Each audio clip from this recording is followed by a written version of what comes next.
नमस्ते एवरीवन, आप सभी का स्वागत है आपके अपने चैनल मंजू योगा स्टूडियो पर। आज की वीडियो में हम बात करने वाले हैं कि कपालभाति प्राणायाम क्या है। कपालभाति प्राणायाम से हमें क्या क्या फायदे मिलते हैं, कपालभाति प्राणायाम से क्या नुकसान हो सकते हैं, किन लोगों को कपालभाति प्राणायाम करना चाहिए और किन्हें नहीं करना चाहिए। तो आज की वीडियो बहुत ही इंपॉर्टेंट होने वाली है, बिल्कुल भी स्किप ना करें, वीडियो को पूरा देखें और वीडियो पसंद आए तो अपने फैमिली एंड फ्रेंड्स को भी शेयर करें। देखिए, कपालभाति प्राणायाम के बहुत सारे फायदे हैं, साथ में हम खूबसूरत व युवा बनकर रह सकते हैं। देखिए, कपालभाति प्राणायाम एक श्वास की ऐसी प्रक्रिया है जिसका बहुत अच्छा प्रभाव हमारे मस्तिष्क पर पड़ता है। मस्तिष्क के सभी हिस्सों पर इसका पॉजिटिव इफेक्ट पड़ता है। यह प्राणायाम कई गंभीर बीमारियों को ठीक करने में भी हमारी मदद करता है, हमारी आयु में वृद्धि करता है। चलिए जान लेते हैं कि कपालभाति प्राणायाम है क्या। देखिए, कपालभाति प्राणायाम षटक्रम के अंदर भी आता है। षटक्रम हमारे शरीर की शुद्धि के लिए 6 क्रम बताए गए हैं, तो उनमें से एक है। लेकिन कपालभाति को प्राणायाम में भी शामिल किया गया है। कपालभाति शरीर की शुद्धिकरण की एक क्रिया है। कपालभाति 2 शब्दों के मेल से बना है, कपाल और भाति। कपाल मीन्स मस्तिष्क, भाति मीन्स तेज पैदा करना, मीन्स प्रकाश पैदा करना। इसका मतलब यह हुआ कि यह हमारे मस्तिष्क में तेज भर देता है। कपालभाति प्राणायाम 3 प्रकार का होता है, वातक्रम, व्युत्क्रम, शीतक्रम। जैसे कि नाम से ही पता चलता है, वात मीन्स हवा। इसमें नाक के एक नोस्ट्रल से श्वास अंदर ली जाती है और दूसरे से बाहर निकाली जाती है। व्युत्क्रम में पानी का इस्तेमाल किया जाता है, जिसमें नाक से पानी को घूटा जाता है अंदर और मुंह से बाहर निकाला जाता है। इसी तरह शीतक्रम में मुंह में पानी लेकर नाक से बाहर निकाला जाता है। अब बात आती है कि कपालभाति प्राणायाम कैसे करें। देखिए, कपालभाति प्राणायाम का सही तरीका जानना बहुत जरूरी है।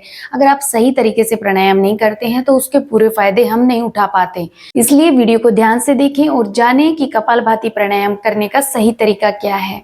देखिए, सबसे पहले प्राणायाम करने से पहले हवादार व खुले स्थान को चुनें, जहां पर ताजी हवा का आवागमन हो सके। दूसरी बात, कोई मैट, चटाई या दरी अच्छे से बिछा लें, जिसपे आप आराम से बैठ सकें।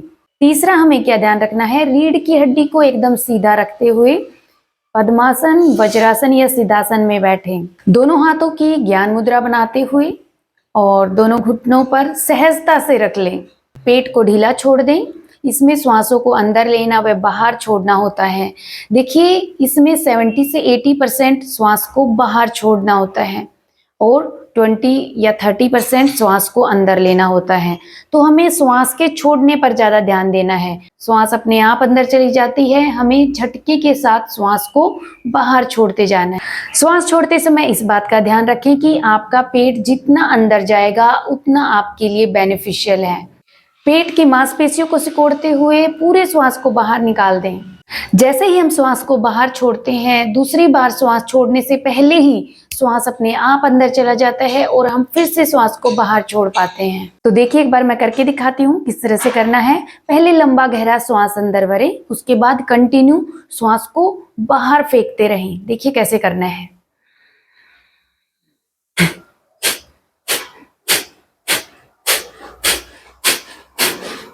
पेट को जितना अंदर आप सिकोड़ सकते हैं उतना सिकोड़ें, जितना अंदर आप अपनी मांसपेशियों को खींच सकते हैं उतना खींचें।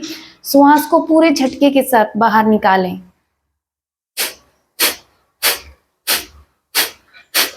कुछ लोगों को मैंने कपालभाति प्राणायाम करते देखा है, तो देखिए क्या करते हैं वो लोग।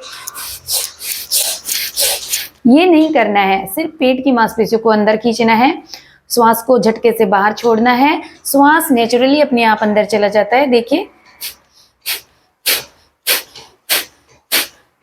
अब बात आती है कि कपालभाति प्राणायाम करने का सही समय क्या है। कपालभाति प्राणायाम आप सुबह के समय करें, क्योंकि उस समय वातावरण भी प्राणायाम के अनुकूल होता है, फ्रेश हवा होती है और हमारा पेट भी पूरी तरह से खाली होता है। इसलिए अगर हम सुबह के समय में प्राणायाम करते हैं तो इसके हम पूरे लाभ उठा पाते हैं। कपालभाति प्राणायाम कम से कम 15 से 20 मिनट जरूर करें। अगर आपके पास ज्यादा समय है तो आप 30 मिनट तक कर सकते हैं, लेकिन कंटिन्यू नहीं करना है। जब आप स्टार्ट करते हैं तो आप सिर्फ 5 मिनट करें, धीरे धीरे बढ़ाते जाएं। हर रोज 2 मिनट या 3 मिनट बढ़ाते जाएं।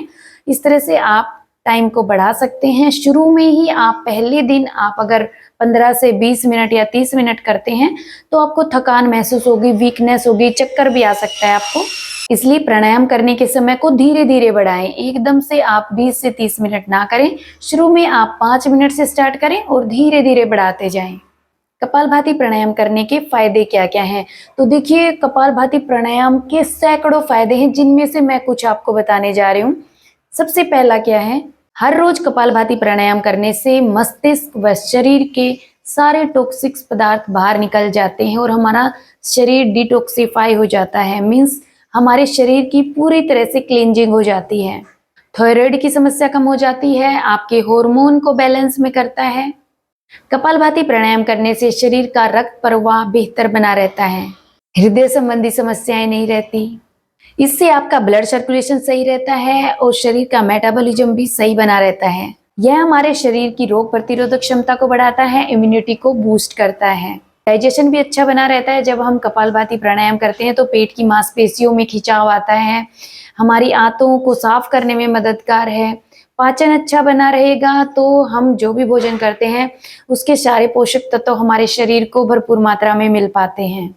अगर आपको एसिडिटी है, बदहजमी बनी रहती है, खाने में रुचि नहीं रहती, भूख नहीं लगती, तो आप कपालभाति प्राणायाम जरूर करें। एक बार करके देखिए और उसके फायदे आपको खुद ब खुद समझ आ जाएंगे। इससे आपका लिवर भी स्वस्थ रहता है, जिससे आप बहुत सारी बीमारियों से बच पाते हैं। कपालभाति प्राणायाम फेफड़ों के लिए बहुत ही अच्छा प्राणायाम है। जिनको सांस संबंधी रोग हैं वो इस प्राणायाम को जरूर करें।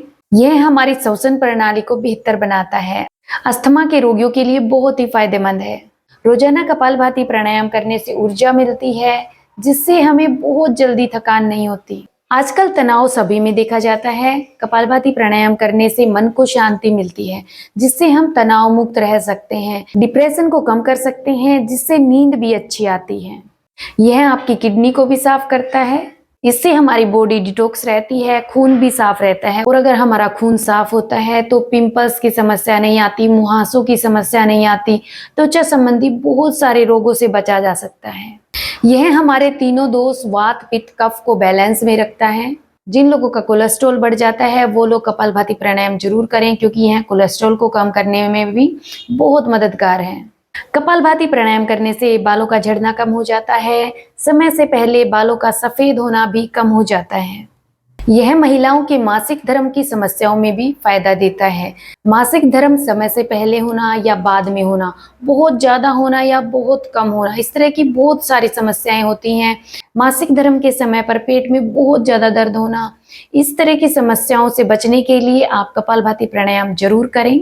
अगर आप फैटी लिवर से परेशान हैं तो भी कपालभाति प्राणायाम आपके लिए बहुत मददगार हो सकता है। कपालभाति प्राणायाम के अनगिनत फायदे हैं, इसलिए मैं आप सभी से रिक्वेस्ट करूंगी कि 5 से 10 मिनट तो जरूर करें। अगर आप 15 से 20 मिनट नहीं कर सकते हैं तो जब भी आपको 5 या 10 मिनट मिलती हैं तो आप कपालभाति प्राणायाम जरूर करें। लेकिन ध्यान रहे कि पेट पूरी तरह से खाली हो। अगर आपने खाना खा लिया है तो उसके कम से कम 3 घंटे बाद आप प्राणायाम कर सकते हैं। और एक सबसे बड़ा बेनिफिट यह है, हमारे मोटापे को भी कम करता है। आज के समय में फिट दिखने के लिए लोग पता नहीं क्या क्या करते हैं, जिम ज्वाइन करते हैं, बहुत सारे ऐसे प्रोडक्ट्स खाते हैं। लेकिन अगर आप कपालभाति प्राणायाम 20 से 30 मिनट हर रोज कर लेते हैं तो आपका फैट पूरी तरह से पिघल जाएगा, पेट की चर्बी बहुत जल्दी कम हो जाएगी। वजन को कम करने में भी कपालभाति प्राणायाम एक बेहतर प्राणायाम है। तो ये थे कपालभाति प्राणायाम के फायदे। साथ में ही हम जान लेते हैं कि कपालभाति प्राणायाम के क्या क्या नुकसान हो सकते हैं। देखिए, प्राणायाम के कोई नुकसान नहीं होते, लेकिन अगर हम प्राणायाम करते समय कुछ सावधानियां नहीं बरतते हैं या फिर उसको सही तरीके से नहीं करते हैं तो हमें उसके नुकसान भी हो सकते हैं। इसलिए कुछ बातें मैं आपको बताने जा रही हूँ, उनका आप प्राणायाम करते समय ध्यान रखें। अगर कोई रोग आपके शरीर में लंबे समय से बना हुआ है तो आप शुरुआत में किसी अच्छे योग इंस्ट्रक्टर के अंडर ही आप कपालभाति प्राणायाम का अभ्यास करें। अगर आप में कमजोरी है, सांस लेने में प्रॉब्लम है तो कपालभाति प्राणायाम ना करें। खाना खाने के तुरंत बाद प्राणायाम ना करें, इससे आपको गैस, एसिडिटी, बदहजमी, खट्टी ढकार, इस तरह की समस्या सामने आ सकती है। अगर प्राणायाम करते समय आपको चक्कर आ रहे हैं या कमजोरी महसूस हो रही है तो आप प्राणायाम को कंटिन्यू ना करें। आप कुछ देर के लिए रेस्ट करें, लंबे लंबे श्वास अंदर भरें, लंबे लंबे श्वास बाहर निकालें। प्राणायाम करते समय कमर गर्दन सीधी रखें। प्राणायाम करते ही नहाने ना जाएं, क्योंकि इससे हमारा शरीर गर्म हो जाता है और अगर हम तुरंत नहाने जाते हैं तो शरद गर्म की समस्या हो सकती है, हमें ठंड भी लग सकती है, सर्दी जुकाम हो सकता है, इसलिए ऐसा ना करें। कपालभाति प्राणायाम करते ही आपको ठंडा पानी नहीं पीना है। अगर बहुत ज़्यादा प्यास लगी है तो पानी को थोड़ा सा गुनगुना करके पिए। कपालभाति प्राणायाम करने के तुरंत बाद चाय, कॉफी या किसी नशीले पदार्थ का सेवन ना करें। प्राणायाम शुरू करने से पहले एकांत स्थान को चुनें, किसी तरह का कोई शोर शराबा ना हो, ताकि आप पूरी तरह से अपने श्वासों पर ध्यान लगा सकें।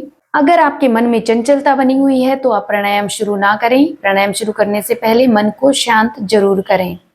तो इन सब बातों का ध्यान रखें। अगर आप इन छोटी छोटी बातों का ध्यान रखेंगे तो आप किसी भी प्राणायाम का पूरा फायदा उठा पाएंगे। तो आज की वीडियो में इतना ही। अगर वीडियो पसंद आई हो तो ज़्यादा से ज़्यादा लोगों को शेयर करें।